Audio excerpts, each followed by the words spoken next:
Hello everyone, कैसे हैं आप सभी। तो आज का जो है फिर से क्लास नया स्टार्ट होने वाला है। बहुत सारा क्लास जो है पहले अपलोड हो चुका है, थ्योरी क्लास भी और ऑब्जेक्टिव क्लास भी। ठीक है, तो अगर आप लोग नहीं देखे हैं तो जल्दी से जल्दी जाकर के उसको देख लीजिए, क्योंकि इससे रिलेटेड आप लोग को थ्योरी क्लास भी करा दिया जा चुका है।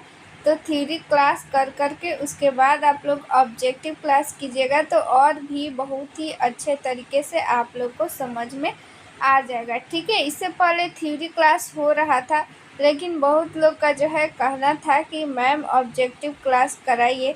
तो ऑब्जेक्टिव क्लास जो है अब से स्टार्ट हो चुका है। ठीक है, तो आप लोग को पता ही होगा कि डेली जो है 8 बजे रात में क्लास स्टार्ट हो जाती है। ठीक है, तो आप लोग डेली रात में 8 बजे देखना नहीं भूलिए। आप लोग टाइम से आ करके और ज़रूर क्लास को देखिए और ज़्यादा से ज़्यादा लोग को जो है वो शेयर कीजिए। ठीक है, इससे पहले आप लोग को बता दें कि आप लोगों के लिए पीडीएफ जो है वो तैयार हो चुका है। ठीक है, और पीडीएफ में प्रीवियस ईयर क्वेश्चन रहने वाला है और क्या रहने वाला है, नया जो भी एग्ज़ाम सिलेबस है उसके अकॉर्डिंग ये पीडीएफ को तैयार किया गया है। ठीक है, क्योंकि जो आने वाली वैकेंसी है नया सिलेबस पे आधारित है, तो उस सिलेबस के अकॉर्डिंग आप लोग को पीडीएफ में सारा क्वेश्चन अरेंज कर दिया गया है। साथ में प्रीवियस ईयर क्वेश्चन है, तो प्रीवियस ईयर क्वेश्चन आप सभी को पता है कि कितना जो है वो इम्पोर्टेंट है। ठीक है, 60 से 70% जो है जितना ये क्वेश्चन एग्जाम में आता है प्रीवियस ईयर क्वेश्चन से आता है। ठीक है, सेम टू सेम वैसा ही ऑप्शन। तो इसीलिए आप लोग पीडीएफ ले लीजिए और उसका जो है प्रैक्टिस स्टार्ट कर दीजिए, ताकि एग्ज़ाम में वो क्वेश्चन आए तो आप लोगों को क्वेश्चन जो है वो नहीं छूटे। ठीक है, साथ में अगर ये पीडीएफ आप लोग लेते हैं तो पीडीएफ लेने का फ़ायदा ये होगा कि आप लोगों को टेस्ट सीरीज़ की भी ज़रूरत नहीं होगा। ठीक है, तो पीडीएफ इसमें आप लोगों को जो है टेस्ट की भी सुविधा प्रदान होती है। ठीक है, क्योंकि इसमें जो है जितना क्वेश्चन दिया गया है सबका जो है ये वन लाइनर फॉर्मेट में नहीं है, ये है ऑब्जेक्टिव टाइप में। साथ में उसका जो है ऑप्शन जो है मल्टीपल ऑप्शन जो है दिया गया है। जैसे सेम टू सेम एग्ज़ाम में पूछा जाता है, सेम टू सेम वैसा ही इसमें दिया गया है। तो आप लोग जैसे टेस्ट देते हैं सेम वैसे ही टेस्ट जैसा ही है, तो जिससे आप लोगों की प्रैक्टिस जो है अच्छे से हो पाएगी और एग्ज़ाम में जो है वो आप लोगों का क्वेश्चन जो है वो गलत नहीं हो पाएगा। क्योंकि पता है कि जो भी परमानेंट वैकेंसी निकालती है बीटीएससी, तो उसमें उसका जो है निगेटिव रहता है और कितना रहता है 1/4। यानी कि जब आप लोग 4 क्वेश्चन गलत कर दीजिएगा तो आप लोगों के जो भी सही क्वेश्चन है, सही नंबर जो आया हुआ है उसमें से 1 नंबर कट जाएगा। तो इसीलिए आप लोग जो है ध्यान दीजिए और ध्यान से आप लोग जो है वो प्रैक्टिस कीजिएगा तो आप लोग को जैसा ऑप्शन रहेगा वैसा आप लोगों को सोचने की क्षमता बढ़ेगी और एग्ज़ाम में वहाँ पे आप लोगों का ज़्यादा से ज़्यादा क्वेश्चन सही कर पाइएगा। और ये यहाँ पे आप लोग पीडीएफ पढ़िएगा तो आप लोग को ये भी समझ में आ जाएगा कि किस टाइप का क्वेश्चन पूछा जा रहा है, किस टाइप पे। तो आप लोगों को जो है उससे रिलेटेड क्वेश्चन भी दिया गया है, लेकिन जब आप लोग को एक पैटर्न समझ में आ जाएगा किस टाइप का क्वेश्चन पूछा जा रहा है, तो आप लोग जब भी अपना बुक पढ़िएगा ना तो उससे आप लोग उससे रिलेट करके पढ़िएगा तो और ज़्यादा क्वेश्चन आप लोग का जो है तैयार होगा और एग्ज़ाम में ज़्यादा से ज़्यादा जो है वो नंबर आप लोग का आ पाएगा और आप लोग का सिलेक्शन हो पाएगा और एक सीट जो है आपके नाम आएगा और मेरिट लिस्ट में आपका नाम होगा। सोचिए कितनी खुशी होगी अगर मेरिट लिस्ट में आपका नाम होगा। ठीक है, तो आप लोगों को अगर ये पीडीएफ लेना है तो आप लोग को एक नंबर दे देते हैं 87 89 69 42 29। ठीक है, ये चंदन सर का नंबर है, इस पर आप लोग व्हाट्सअप कीजिएगा तो आप लोग को ये पीडीएफ मिल जाएगा। तो आप लोग ये पीडीएफ ज़रूर से ज़रूर लीजिएगा, क्योंकि ये पीडीएफ जो है आप लोग के लिए बहुत ही स्पेशल होने वाला है। आप लोगों के लिए, ठीक है, क्योंकि आप लोगों को यही PDF जो है जॉब दिलाएगी। तो ठीक है, तो ये PDF ज़रूर लीजिए। साथ में जैसे ही आप लोग ये PDF लीजिएगा तो आप लोग को जो है आप लोगों को व्हाट्सएप ग्रुप में एक ऐड कर दिया जाएगा, जहाँ पे आप लोग को सारा इन्फॉर्मेशन दिया जाता है, ठीक है। अगर आप लोग को किसी भी क्वेश्चन में डाउट है तो वहाँ पे आप लोग डाउट भी क्लियर कर सकते हैं। क्लास से रिलेटेड जितनी भी जानकारियाँ हैं ग्रुप में दे दिया जाता है, और भी जितनी सारी जानकारियाँ हैं ग्रुप में दे दिया जाएगा। तो आप लोग जैसे ही वो PDF लीजिएगा तो आप लोग को उस ग्रुप में जो है जोड़ दिया जाएगा। तो ज़रूर से ज़रूर ये PDF परचेज कीजिए और अपना एक सीट जो है वो कंफर्म कीजिए। हेलो एवरीवन, कैसे हैं आप सभी। तो आज का है हम लोग क्लास स्टार्ट करेंगे। कल हम लोग जो है कहाँ तक क्लास क्वेश्चन किए थे, यहाँ पे हम लोग जो है 34 तक क्वेश्चन कर लिए थे, ठीक है। 34 तक क्वेश्चन कर लिए थे। तो आज हम लोग 35 नंबर क्वेश्चन करेंगे। ये सारे क्वेश्चन जो है बहुत ही इम्पॉर्टेंट है, इसलिए अगर ये PDF आपको चाहिए, जितना भी क्वेश्चन कराया जा रहा है उसका प्रीवियस ईयर क्वेश्चन उसमें है, ठीक है। जितना भी एग्ज़ाम हुआ है सारा प्रीवियस ईयर क्वेश्चन है। तो अगर आपको ये PDF चाहिए तो यहाँ पर व्हाट्सअप नंबर दे दें 87 89 69 42 29। तो इस पे आप लोग जो है व्हाट्सअप कीजिए, ये PDF आप लोग को मिल जाएगा, ठीक है। क्योंकि सारा प्रीवियस ईयर क्वेश्चन है, इसलिए ये बहुत ही इम्पोर्टेंट होने वाला है। चलिए हम लोग अगला क्वेश्चन देख लेते हैं। 35 नंबर क्वेश्चन क्या कहता है कि दुग्धजनक हार्मोन का स्राव कहाँ पे होता है। दुग्धजनक हार्मोन यानी कि दूध जो है स्राव करने वाला हार्मोन होता है। कौन सा हार्मोन होता है पिछले क्लास में बताया गया था, इसलिए कमेंट में आप लोग बताइएगा कि दुग्धजनन हार्मोन कौन सा होता है, ठीक है। ये भी बताया गया था कि वो कहाँ से जो होता है वो स्रावित होता है। तो आप लोग बताइए। ऑप्शन फर्स्ट है अंडाशय, ऑप्शन बी है पीयूष ग्रंथि, ऑप्शन सी है स्तन ग्रंथि, ऑप्शन डी जो है वो है प्लेसेंटा। तो हमारा राइट आंसर हो जाएगा स्तन ग्रंथि, ठीक है। स्तन ग्रंथि में हार्मोन का स्राव होता है। कौन सा हार्मोन? दुग्धजनक हार्मोन का स्राव होता है। यहाँ पे क्वेश्चन आप लोग ध्यान से पढ़िएगा। क्वेश्चन क्या बोल रहा है कि कहाँ पर स्राव होता है। तो कहाँ पे स्राव होगा? स्तन ग्रंथि में स्राव होगा, लेकिन उसको कंट्रोल कौन करता है? पीयूष ग्रंथि कंट्रोल करता है। इसलिए क्वेश्चन को आप लोग ध्यान से पढ़िएगा, ठीक है।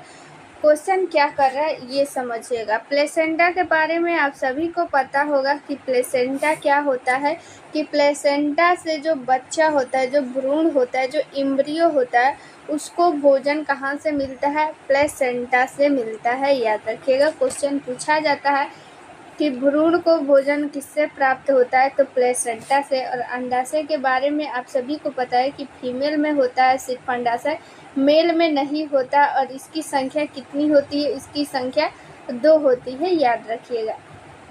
36 नंबर क्वेश्चन हम लोग देख लेते हैं। 36 नंबर क्वेश्चन क्या कहता है?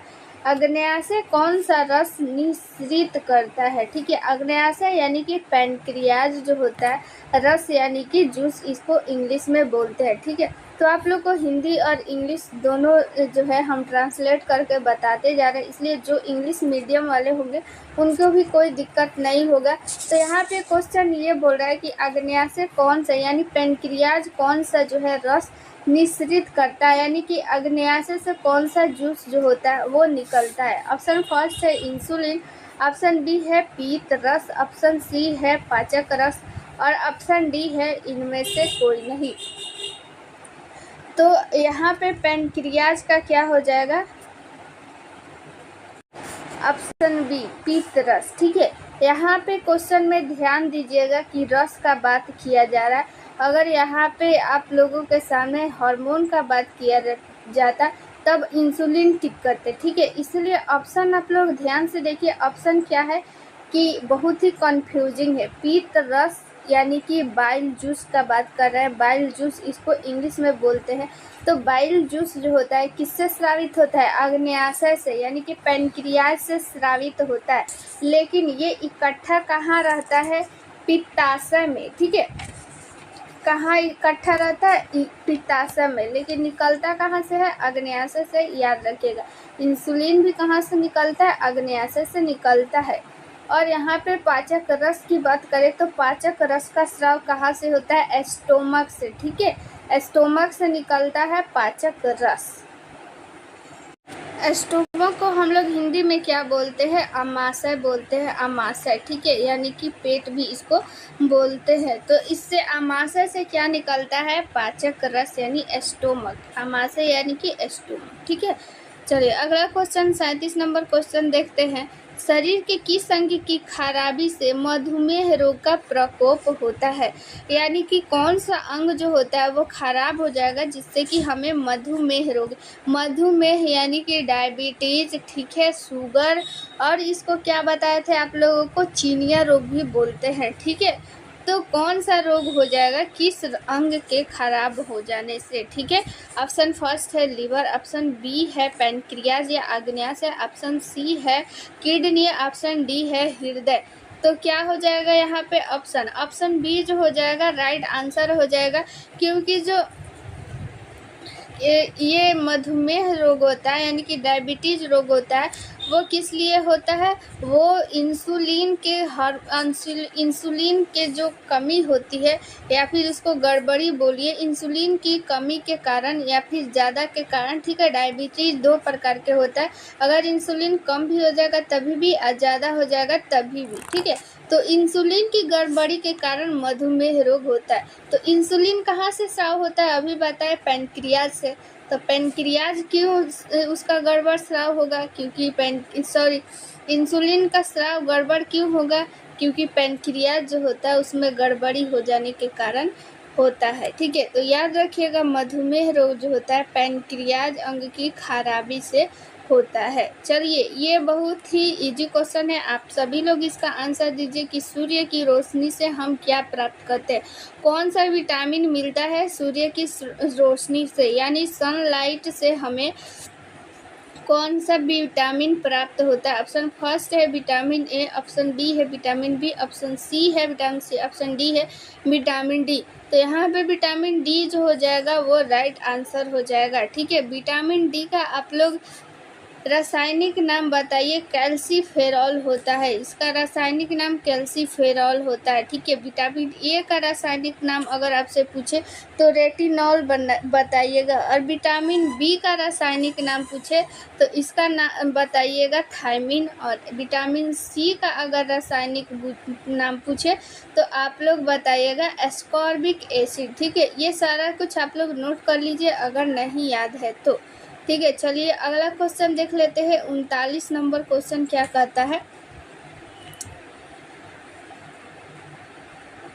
14 वर्ष की आयु वाले बच्चों की वृद्धि के लिए निम्नलिखित में सर्वाधिक महत्वपूर्ण कौन सा है? यानी 14 वर्ष की आयु के बच्चे के लिए इसमें से कौन सा ऐसा ऑप्शन है जो सर्वाधिक उसको ज़रूरत होता है? हमारा ऑप्शन जो फर्स्ट है वो है प्रोटीन, ऑप्शन बी है विटामिन, ऑप्शन सी है वसा, और ऑप्शन डी है दूध। तो यहाँ पे राइट आंसर हो जाएगा प्रोटीन की ज़्यादा ज़रूरत होती है, ठीक है। यहाँ पे वृद्धि की बात की गई है, ठीक है। तो वृद्धि ज़रूरत होती है, वृद्धि किससे होती है? प्रोटीन से होती है। अगर हम लोग वसा और कार्बोहाइड्रेट की बात करें तो उससे हमें ऊर्जा मिलती है, ठीक है, ऊर्जा मिलती है। लेकिन प्रोटीन से क्या होता है कि हमारे बच्चों की वृद्धि होती है। अगर वृद्धि पूछे तो आप लोग क्या टिक कीजिएगा? प्रोटीन। अगर ऊर्जा पूछे कि सबसे ज़्यादा ऊर्जा, तो आप लोग वसा कार्बोहाइड्रेट ये दोनों चूज कीजिएगा, ठीक है। तो आप लोग चाहते हैं कि इस पीडीएफ को लिखना नहीं पड़े, ठीक है, लिखने से बचना है। और फिर जो भी आप लोगों के सामने जो भी एग्ज़ाम हुआ है, जैसे हाल ही में बीटीएससी 10,709 एनएम का एग्ज़ाम हुआ है, या फिर 8,853 का जो एग्ज़ाम हुआ था कंटेक्ट पे, या फिर 865 का एग्ज़ाम हुआ था, सारा का एग्ज़ाम का जितना भी क्वेश्चन आप लोग को एक साथ देखना है, ठीक है।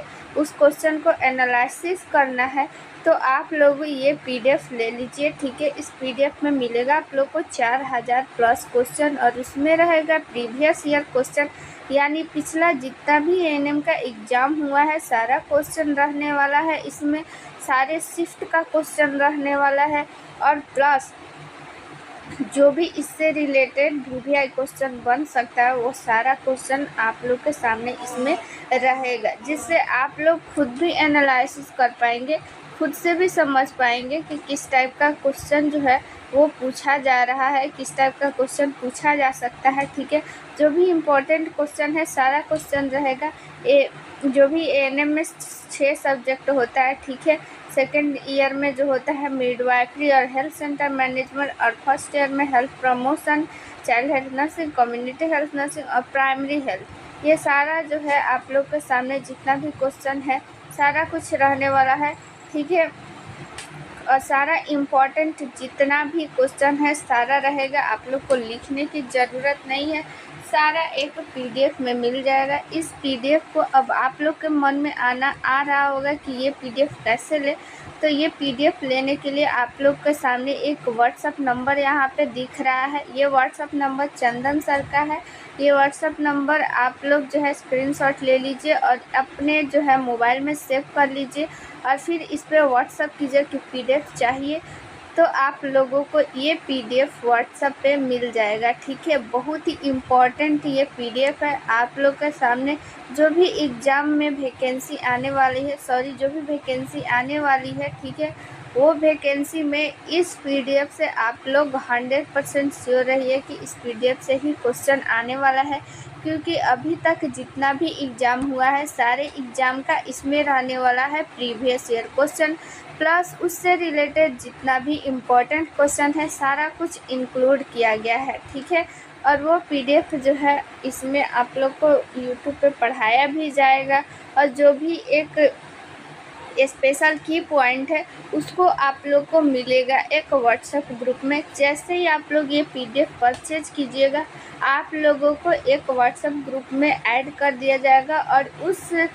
जो ग्रुप है उस ग्रुप में आप लोगों को जो भी पीडीएफ लेंगे केवल वही रहेंगे, और उस ग्रुप में आप लोगों को एक सीक्रेट जो है वो वीडियो भी शेयर किया जाएगा, जिससे आप लोगों को जो भी डाउट है वो क्लियर हो पाएगा। ठीक है, जो भी डाउट है वो आप लोग पूछ भी सकते हैं, क्लास का सारा अपडेट उसमें मिल जाएगा। ठीक है, जितनी भी परेशानी है आप लोग वहाँ से शेयर कर सकते हैं। ये व्हाट्सअप नंबर आप लोग जो है व्हाट्सअप नंबर सेव कर लीजिए, चंदन सर का है, तो आप लोग ये पीडीएफ ज़रूर लीजिए। ये व्हाट्सअप नंबर है, व्हाट्सअप नंबर पे तुरंत ही मैसेज कीजिए। चलिए अब हम लोग देखते हैं अगला क्वेश्चन। चलिए अगला क्वेश्चन देख लेते हैं। 40 नंबर क्वेश्चन क्या कहता है कि खाद्य ऊर्जा किसके द्वारा प्रदर्शित की जाती है। यानी खाद्य ऊर्जा का आप लोग के सामने मात्रक पूछा जा रहा है, यानी कि यूनिट पूछा जा रहा है कि यूनिट क्या है। ठीक है, जैसे कि हम लोग क्या करते हैं कि किसी भी वज़न को हम लोग क्या बोलते हैं कि 2 केजी है, 3 केजी है, तो ये या फिर ग्राम है, तो ये केजी क्या है, उसका यूनिट है। ठीक है, यूनिट है, उसका मात्रक है, उसके द्वारा हम लोग लिखते हैं, उससे हम लोग को पता चलता है कि इसका वज़न कितना है। ठीक है, तो वैसे ही खाद्य ऊर्जा को हम लोग किस में प्रदर्शित करते हैं, तो कैलोरी, किलोग्राम, 2 मीटर, किलोवाट घंटा। तो यहाँ पे खाद्य ऊर्जा की बात किया जा रहा है, तो खाद्य ऊर्जा को हम लोग किस में प्रदर्शित करते हैं, कैलोरी में मापते हैं। ठीक है, अगर पूछा जाए कि आप लोगों से कि एक केला में कितना ऊर्जा मिलता है, तो आप लोग कितना बताइएगा, यहाँ पे 60 कैलोरी बताइएगा, या फिर 20 कैलोरी, 30 कैलोरी, जितना भी होता है तो उसको हम लोग किस में बताएंगे कि कैलोरी में। ठीक है, मीटर की बात करें तो ये दूरी हम लोग मापते हैं, किलोग्राम से वज़न मापते हैं, किलोवाट घंटा से भी हम लोग ऊर्जा मापते हैं, लेकिन ये दूसरा ऊर्जा है। जैसे हम लोग बिजली का खपत जो करते हैं उसको हम लोग किस में मापते हैं, किलोवाट घंटा में। ठीक है, तो यहाँ पे खाद्य ऊर्जा का आप लोग याद रखिएगा कि हम लोग कैलोरी में उसको मापते हैं। चलिए 41 नंबर क्वेश्चन देख लेते हैं। विटामिन सहायता नहीं करता है। ठीक है, विटामिन किस चीज़ में सहायता नहीं करता है ये पूछा जा रहा है। विटामिन सहायता नहीं करता है, हमारा ऑप्शन फर्स्ट है ऊतकों के एंजाइम के निर्माण में, ऑप्शन बी है उपापचय में, आवेदनक के रूप में। ऑप्शन सी है रोगों से रक्षा करने में। ऑप्शन डी जो है वो है पाचन क्रिया में। तो आप सभी को पता होना चाहिए कि यहाँ पे क्या हो जाएगा, उत्तकों में एंजाइम के निर्माण में विटामिन सहायता नहीं करता है। और बाकी सारा ये जो होता है पाचन क्रिया में जैसे कि पाचन क्रिया में क्या हो गया, जैसे दूध को पचाने में क्या मदद करता है, रेनिन जो प्रोटीन होता है, रेनिन प्रोटीन वो दूध को पचाने में सहायता करता है। ऐसे बहुत सारा जो होता है प्रोटीन अलग अलग चीज़ में विटामिन मदद करता है। ठीक है, रोगों से रक्षा करने में विटामिन हमारी मदद करती है। और उपापचय में भी हमारी यानी मेटाबॉलिज्म में भी विटामिन सहायता करता है, लेकिन एंजाइम निर्माण के सहायता में नहीं करता है, विटामिन सहायता नहीं करता है। निमोनिया किस सूक्ष्म जीव के कारण होता है। ठीक है, निमोनिया किस कारण से होता है ये आप लोगों को बताया गया है पूरा डिटेल में, किस कारण से होता है, इसका लक्षण क्या है। ठीक है, सारा कुछ बताया गया है। तो यहाँ पे आप लोग ऑप्शन देखिए, प्रोटोजोआ, फंगस, वायरस और जीवाणु, यानी कि इसको इंग्लिश में बोलते हैं बैक्टीरिया। तो निमोनिया किस कारण से होता है, जीवाणु के कारण होता है, आप सभी को पता है। ठीक है, किस जीवाणु के कारण होता है ये भी बताया गया था। तो डिप्लोकोकस निमोनी नामक एक जीवाणु होता है, इससे होता है निमोनिया। कौन सा जीवाणु से होता है, डिप्लोकोकस निमोनी। ठीक है, इसके नाम में ही यहाँ पे नाम, इसके बैक्टीरिया के नाम में इसका नाम छिपा हुआ है, तो आप लोगों को ये जो है नाम याद करने में आसानी होगी। ठीक है, क्या हो गया, डिप्लोकोकस निमोनी बैक्टीरिया के कारण होता है।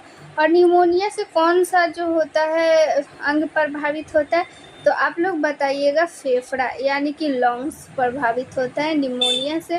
ठीक है, कौन सा अंग प्रभावित होता है, फेफड़ा यानी कि लंग्स हमारा प्रभावित होता है। निमोनिया जो होता है ज़्यादातर बच्चों में होता है। ठीक है, ये भी याद रखिएगा। और क्या याद रखिएगा, निमोनिया से बचने के लिए कौन सा टीका दिया जाता है, तो आप लोग याद रखिएगा पीसी भी दिया जाता है। निमोनिया से बचाने के लिए यहाँ पे कौन सा टीका दिया जाता है, पीसी भी। ठीक है,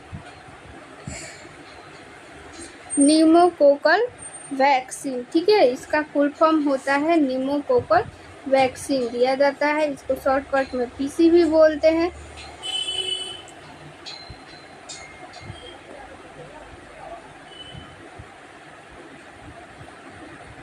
चलिए, तो आप लोगों को ये क्लास कैसा लग रहा है ज़रूर बताइएगा। और ये पीडीएफ चाहिए तो ये व्हाट्सअप नंबर है 8789694229, इस पे आप लोग व्हाट्सअप कीजिए, ये पीडीएफ आप लोग को मिल जाएगा। चंदन सर का ये नंबर है, इस पर आप लोग को पीडीएफ मिल जाएगा, व्हाट्सअप जैसे ही कीजिएगा। ठीक है, तो हम लोग अब अगला क्वेश्चन देख लेते हैं। निम्नलिखित में से किस कमी से व्यक्ति को घेंघा रोग होता है। घेंघा रोग को इंग्लिश में हम लोग ग्वाइटर भी बोलते हैं। ठीक है, तो ये भी याद रखिएगा, कभी कभी ग्वाइटर भी लिखता है। तो ग्वाइटर रोग किस कारण से होता है, ऑप्शन फर्स्ट है वसा, विटामिन, आयोडीन और प्रोटीन। तो यहाँ पे हमारा राइट आंसर हो जाएगा आयोडीन। ठीक है, किस कारण से होता है, आयोडीन से होता है। क्या रोग होता है, घेंघा रोग होता है। चलिए अगला क्वेश्चन देख लेते हैं। लोहे की कमी से पत्ती में होता है, लोहे की कमी से पत्ती में कौन सा रोग होता है ये पूछा जा रहा है। पत्ती शीर्ष के उत्तक क्षय, पत्ती शीर्ष में उत्तक क्षय। ऑप्शन बी है छोटी पत्ती रोग। ऑप्शन सी है प्रोटीन संश्लेषण की कमी। ऑप्शन डी है पहले नई पत्तियों में अंतरशीरीय हरिमहीनता होना। तो यहाँ पे हमारा राइट आंसर हो जाएगा ऑप्शन नंबर डी, हरिमहीनता होता है।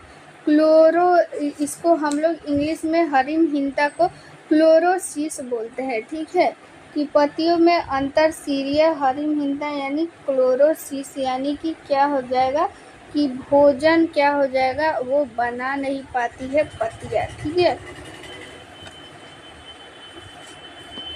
45 नंबर हम लोग क्वेश्चन देख लेते हैं। पीठ ज्वर के बारे में पूछा जा रहा है, यानी कि पीत ज्वर का स्थानांतरण होता है, यानी पीत ज्वर को फैलाता कौन है। ठीक है, ऑप्शन फर्स्ट है मादा क्यूलेक्स मच्छर, ऑप्शन सेकेंड है मादा एनाफिलिस मच्छर, ऑप्शन जो सी है वो एडिज मच्छर और घरेलू मक्खी द्वारा। ठीक है, तो यहाँ हमारा ऑप्शन हो जाएगा एडिज मच्छर द्वारा। ये जो येलो फीवर होता है, यानी येलो फीवर यानी पीत ज्वर भी इसको बोलते हैं, तो ये कैसे फैलता है, मादा एडिज मच्छर द्वारा। और एडिज मच्छर द्वारा कौन सा रोग फैलता है ये भी बताइए। ठीक है, डेंगू, आप लोग को याद होगा डेंगू का भी वहन कौन करता है, एडिज मच्छर ही करता है। ठीक है, इसका सिम्टम्स की बात करें यानी कि लक्षण की बात करें तो क्या हो जाता है कि इसमें अचानक क्या हो जाती है कि फीवर हो जाता है और सिर में तेज दर्द होने लगता है। ठीक है, और चेहरा जो होता है, चेहरा क्या हो जाता है, फूल जाता है। और उसके बाद क्या हो जाता है कि चेहरा फूल जाता है, उसके बाद क्या होता है कि इसमें पीलिया रोग भी हो जाती है। ठीक है, इसीलिए इसको पीत ज्वर भी बोलते हैं। ज्वर आता है और क्या हो जाता है कि पीलिया हो जाता है, सिर में भी दर्द हो जाता है और चेहरा फूल जाता है। ये सारा सिम्टम्स किसका होता है, पीत ज्वर यानी कि येलो फीवर के कारण। ठीक है, इसका आप लोग कौन सा वहन करता है, एडिज मच्छर। एनाफिलिज की बात करें तो एनाफिलिज जो मच्छर होता है वो मलेरिया का वहन करता है। आप सभी को पता होगा घरेलू मक्खी जो एक होती है, सीसी मक्खी, बालू मक्खी जिसको बोलते हैं, उससे क्या होता है कि बालू मक्खी से, यानी उसको इंग्लिश में सैंड फ्लाई भी बोलते हैं, उससे क्या होता है कि काला जार भी होता है। ठीक है,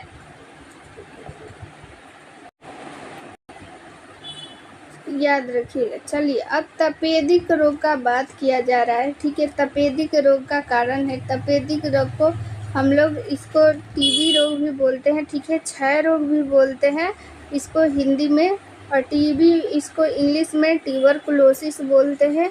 शॉर्टकट में जो इंग्लिश वाले हैं वो समझिए कि यहाँ पे तपेदिक यानी कि ट्यूबरकुलोसिस का बात कर रहा है। क्षय रोग इसको हिंदी में बोलते हैं, यक्ष्मा भी बोलते हैं, याद रखिएगा, तपेदिक बोलते हैं। तो ये किस कारण से होता है, वायरस, जीवाणु, कवक और प्रोटोजोआ।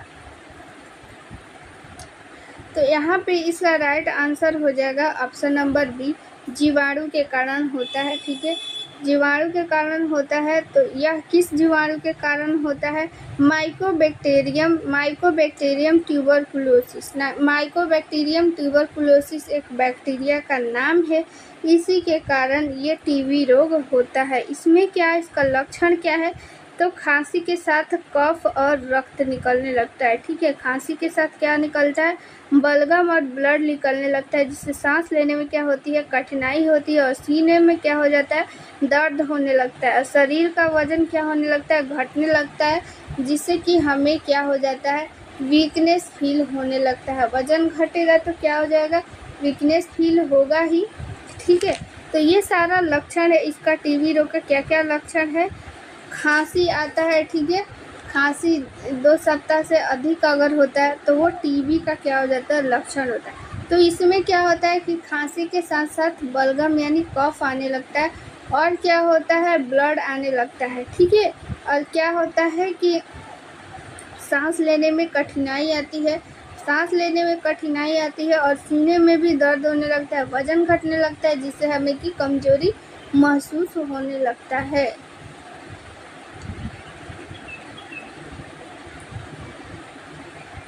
चलिए 48 नंबर देख लेते हैं। विकसित भ्रूण के प्रसव को वैज्ञानिक रूप से क्या बोला जाता है, यानी कि जब विकसित भ्रूण जो होता है प्रसव के दौरान निकलता है तो उसको हम लोग क्या बोलते हैं। ऑप्शन फर्स्ट है गर्भपात, अंडोत्सर्ग, प्रसव और अंड निक्षेपण। तो यहाँ पे हो जाएगा राइट आंसर प्रसव, यानी कि डिलीवरी जिसको हम लोग बोलते हैं। ठीक है, लेबर बोलते हैं।